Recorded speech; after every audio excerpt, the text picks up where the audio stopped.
They say love is blind, but I never realized how dangerous that blindness could be. What started as a fairy tale romance for my daughter Maya nearly became the perfect murder, and the warning signs were hidden in plain sight all along.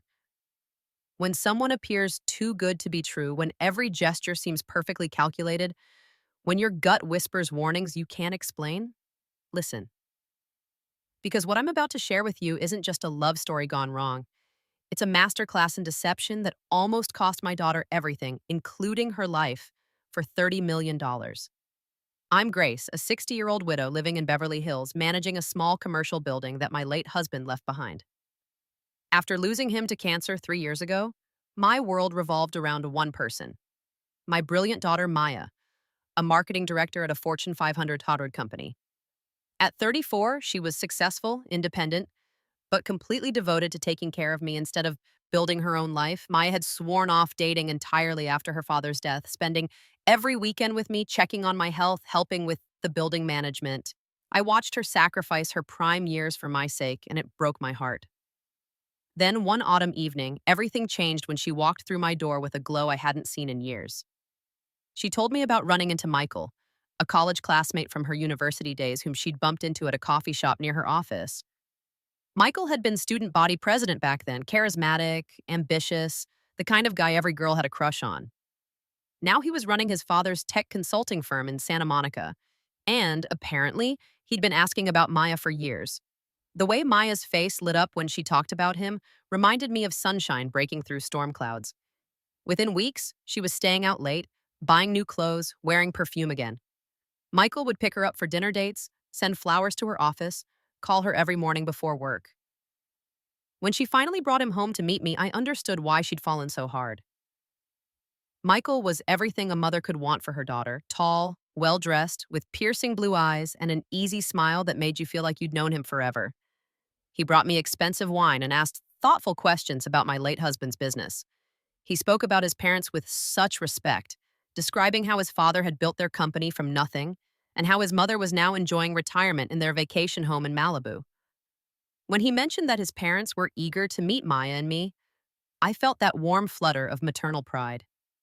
Here was a young man from a good family, successful in his own right, who clearly adored my daughter. The way he looked at Maya, the way he held her hand, the protective way he helped her with her coat, it all felt so genuine, so right. Our first dinner with Michael's parents, Robert and Susan, was magical.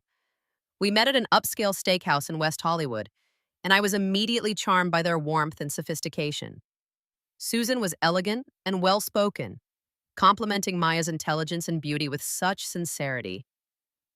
Robert was a distinguished gentleman who shared fascinating stories about building his business and seemed genuinely interested in my own experiences managing real estate. The conversation flowed effortlessly. We talked about travel, about raising children, about dreams for the future. When Susan took my hands as we were leaving and said, "We feel like we're gaining a daughter, not just a daughter-in-law," I felt tears of joy spring to my eyes. This was what I had prayed for: a loving family to embrace my precious Maya. The engagement happened just 4 months later, faster than I might have preferred, but their happiness was undeniable. Maya was radiant as she planned the wedding, and both families threw themselves into the preparations with enthusiasm. Michael's parents insisted on buying the young couple a beautiful apartment in Century City, while I made sure Maya had everything she needed for her new life.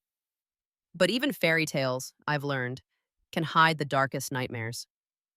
The warning came disguised as an ordinary Saturday. Maya had traveled to San Francisco for her college roommate's wedding, while Michael was supposedly on a business trip to Seattle. She was due back by 7 that evening, and I'd prepared her favorite comfort food, waiting for her usual call to say she'd landed safely. 7 o'clock came and went, then 8, then 9. When my phone finally rang at nearly 10 p.m., Maya's voice was shaking so violently I could barely understand her. She was at the police station. 3 masked men had tried to drag her into a van as she walked from LAX to catch a taxi home. If a patrol car hadn't happened to be nearby, if those officers hadn't heard her screams and given chase, my daughter might have vanished forever that night. I raced to meet her, finding Maya wrapped in a police blanket, her face pale as winter snow, her hands trembling uncontrollably. As she fell into my arms, sobbing, She whispered something that would haunt me for weeks to come. One of her attackers, she said, had been wearing Michael's cologne, that distinctive, expensive scent he'd used since college. The one she'd mentioned made her feel safe whenever she caught a whiff of it. I dismissed it as trauma induced confusion. Michael was in Seattle, after all. He had the hotel receipts, the boarding passes, the rental car confirmation. When he flew back early the next morning, cutting his business trip short out of worry for Maya, his genuine anguish seemed to prove his innocence. He held her as she cried, promised to hire private security, swore he'd never let anything happen to her again. For weeks, Michael was the perfect, protective husband to be. He drove Maya to and from work every day, never leaving her alone, always checking in.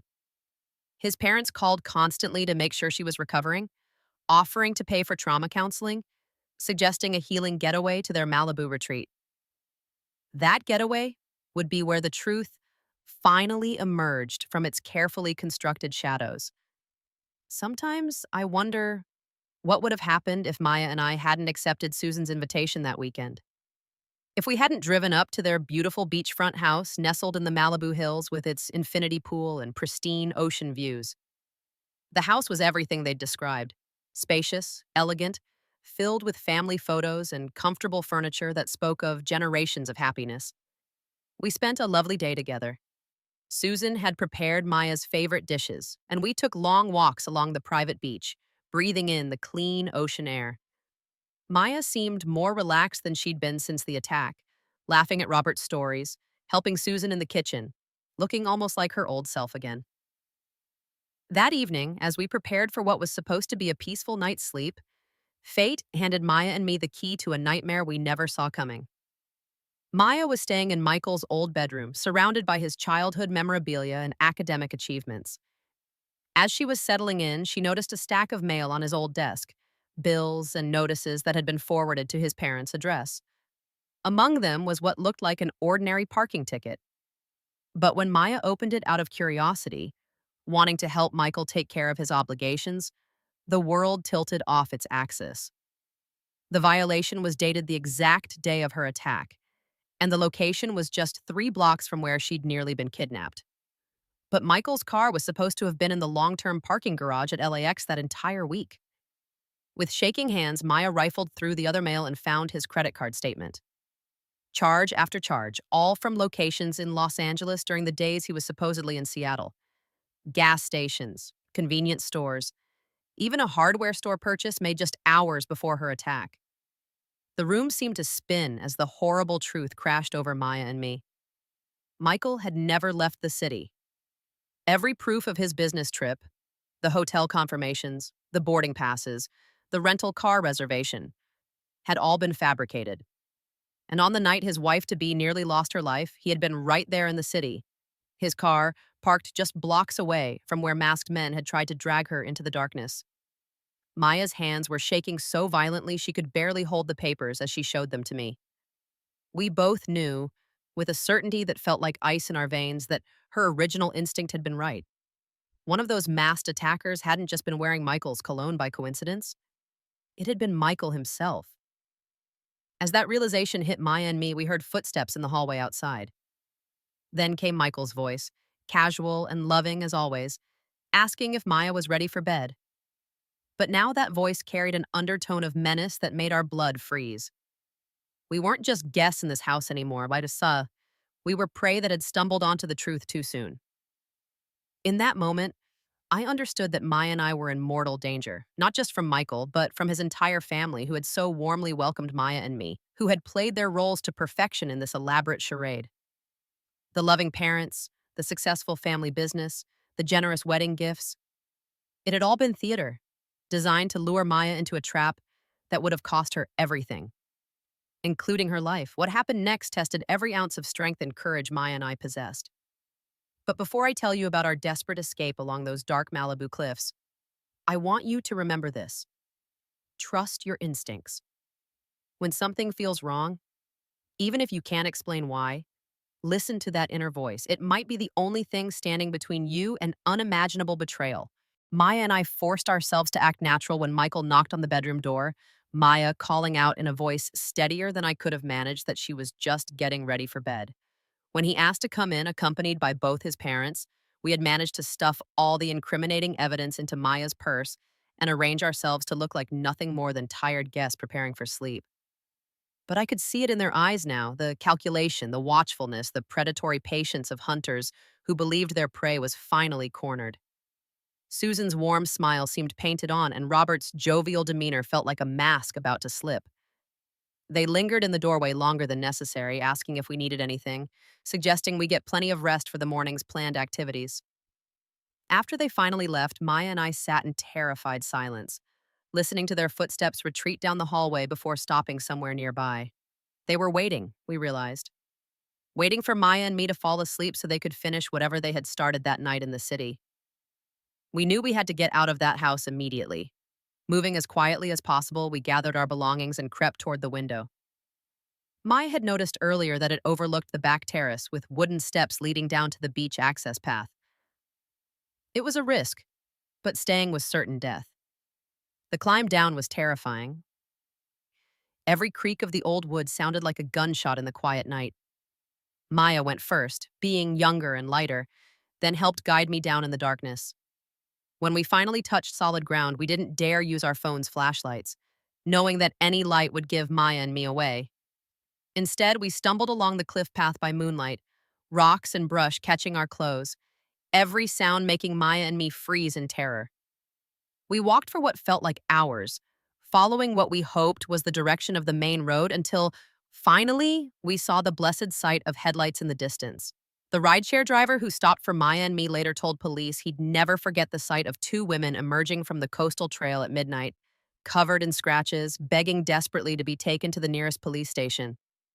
I'll be forever grateful to that kind stranger who didn't ask questions, just drove Maya and me straight to safety. At the police station, as Maya and I poured out our story to incredulous officers, the full scope of Michael's deception began to unravel. Not only had he lied about the Seattle trip, but investigators discovered that his family's once prosperous business had recently collapsed into financial ruin. The tech consulting firm that had thrived for decades was now hemorrhaging money, destroyed by a series of bad investments and embezzlement by a trusted partner. The family had lost everything within the past 2 years: their savings, their reputation, their future. The Malibu house was mortgaged to the hilt, and they were drowning in debt to some very dangerous creditors who were demanding immediate payment. The generous wedding gifts, including Maya's apartment, had all been financed through high-interest loans the family had no way to repay, desperate moves to maintain their facade of wealth until they could execute their deadly plan. But the most chilling discovery was yet to come.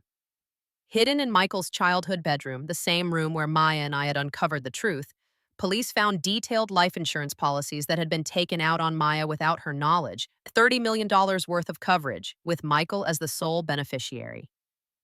The investigators also found syringes, sedatives, and enough drugs to kill several people, along with detailed plans written in Michael's own hand, describing how Maya's death would be staged to look like an accident during their upcoming honeymoon in Hawaii. The plan hadn't been to simply rob Maya of her inheritance. It had been to murder her for it, then move on to me once I was alone and grieving. Maya and I weren't just victims of fraud. We had been marked for execution by people who smiled at Maya and me across dinner tables and called Maya and me family. Michael and his parents were arrested within hours, caught trying to flee toward the Mexican border. When confronted with the evidence, they confessed to everything. The sudden financial collapse had driven them to desperation. What had once been a proud family legacy was now nothing but crushing debt and shame. Maya, with her obvious wealth and trusting nature, had seemed like their only way out of complete ruin. Michael admitted that running into Maya at that coffee shop hadn't been a coincidence. He'd been following her routine for weeks, waiting for the perfect opportunity to re-enter her life. Every loving gesture, every romantic dinner, every promise of forever had been calculated moves in a game where Maya's life was the prize. The kidnapping attempt had been their first try at making her disappear, but when that failed, they decided to wait until after the wedding, when Michael would legally inherit everything. Our unexpected discovery of the truth had forced them to improvise a plan to eliminate Maya and me both that very night in Malibu. In the end, Michael was sentenced to 25 years to life for attempted murder and insurance fraud. His parents each received 15-year sentences as accomplices. The judge called it one of the most premeditated and coldly calculated crimes he'd ever seen. But the legal victory couldn't erase what Maya had endured. The woman who had once trusted so easily, who had opened her heart completely to what she believed was true love, struggled to rebuild her faith in humanity. For months, she couldn't sleep alone, couldn't walk down a street without checking over her shoulder, couldn't smell that particular cologne without having panic attacks. Even now, 2 years later, Maya moves through the world more cautiously. She started dating again, but slowly, carefully, taking time to truly know someone before allowing them into her heart. The experience taught Maya and me both that evil can wear the most beautiful mask, that predators often come disguised as Prince Charming. Yet in surviving this nightmare, Maya discovered strength she never knew she possessed.